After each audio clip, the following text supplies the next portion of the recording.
આપણા સૂર્યમંડળની સીમાઓ પૂરી થાય ત્યાં શું છે જ્યાં સૂર્યનો પ્રભાવ ઓછો થઈ જાય એકદમ ઝાંખો ત્યાં કયું રહસ્ય છુપાયેલું હશે? આ એક એવો સવાલ છે જે આપણને હંમેશા આકર્ષિત કરતો રહ્યો છે. બરાબર. આજે આપણે આ જ વિષય ઉપર ઊંડા ઉતરીશું.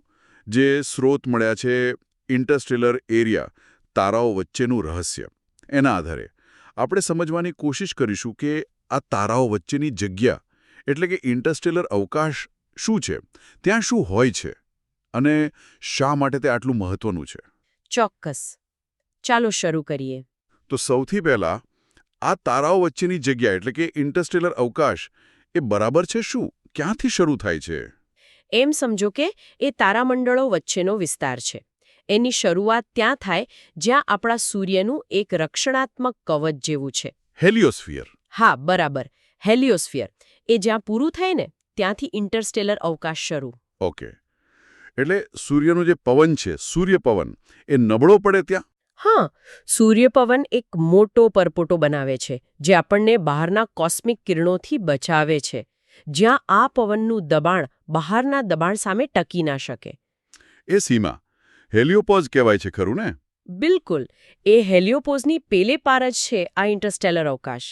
અને કોઈ ત્યાં સુધી પહોંચ્યું છે?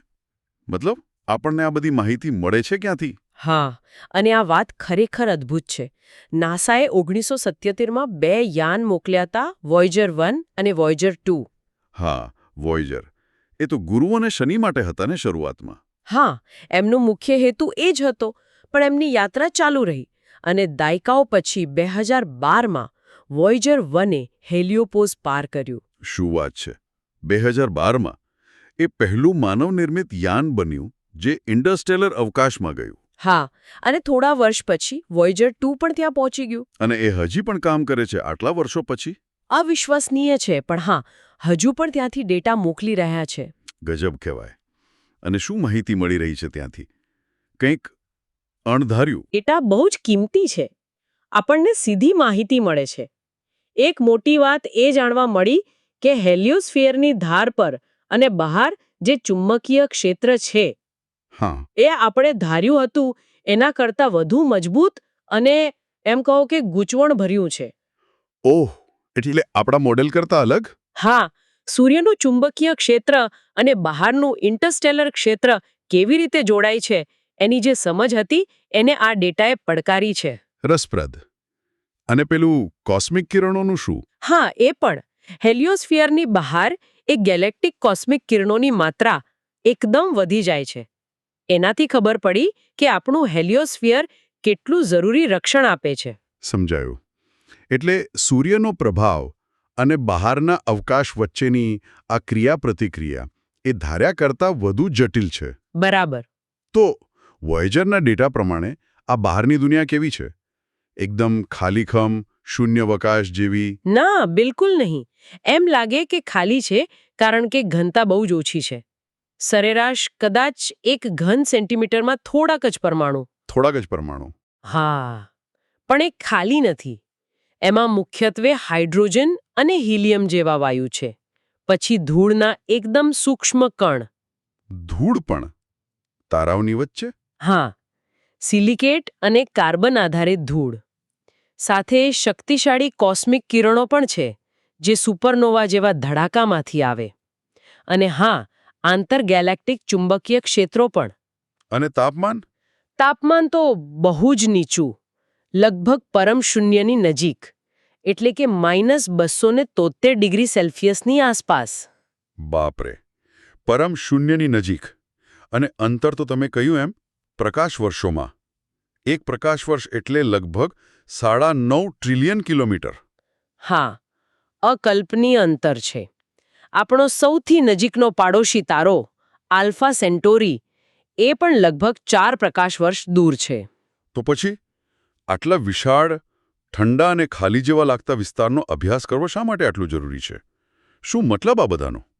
એને મોટા ચિત્ર સાથે જોડીએ તો ઘણા કારણો છે. પહેલું, તારા ક્યાંથી બને છે? આ જ ઇન્ટરસ્ટેલાર વાયુ અને ધૂળમાંથી. ઓહ, એટલે તારાઓનો જન્મ જ અહીંથી થાય છે. હા, એટલે આ માધ્યમને સમજીએ તો તારા અને ગ્રહો કેવી રીતે બને છે એ પ્રક્રિયા સમજાય. બીજું, આપણી આકાશગંગા મંદાકિની એ કેવી રીતે વિકસી, એનું બંધારણ શું છે એ સમજવા માટે પણ આ જરૂરી છે. કારણ કે આ પદાર્થો તારાઓ વચ્ચે ફરતા રહે છે. બરાબર. અને ત્રીજું કારણ ભવિષ્ય માટે છે.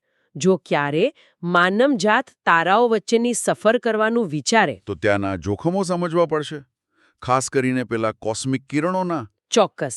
એ કિરણોથી રક્ષણ કેવી રીતે મેળવવું એ જાણવા માટે ત્યાંની પરિસ્થિતિ સમજવી અનિવાર્ય છે. ખરેખર તો જાણે આપણે આપણું ઘર એટલે કે સૂર્યમંડળ છોડીને આપણો આખો મોટો પડોશ એટલે કે આકાશગંગા એને જાણવાનો પ્રયાસ કરી રહ્યા છે. હા, એવું જ કંઈક. સાચી વાત છે.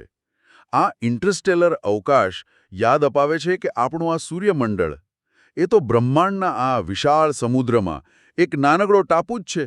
વોયેજરની સફર તો માત્ર શરૂઆત છે. અને એનાથી પેલો મૂળભૂત પ્રશ્ન ફરી ઊભો થાય છે. આ બધું જાણવાની વૃત્તિ, આ અજાણ્યાને ખોજવાની જિજ્ઞાસા. આપણી સહજ વૃત્તિ છે ને, આગળ શું છે એ જાણવાની. બરાબર. આ માત્ર વિજ્ઞાન નથી, પણ આપણી અંદર રહેલી ખોજ વૃત્તિ છે. અને અંતે એક વિચાર અહીં છોડી જઈએ. ભવિષ્યમાં જ્યારે માનવતા ખરેખર આ તારાઓ વચ્ચેની સફર કરશે, વોયેજરના પગલે ચાલીને, ત્યારે આપણને એવું શું મળશે જે ફક્ત આપણી અત્યાર સુધીની સમજણ જ નહીં, પણ કદાચ બ્રહ્માંડમાં આપણા સ્થાન વિશેની આપણી ધારણાને જ હંમેશા માટે બદલી નાખશે. વિચારવા જેવી વાત છે. ત્યાં સુધી આકાશ તરફ જોતા રહો, તારાઓ રાહ જોઈ રહ્યા છે.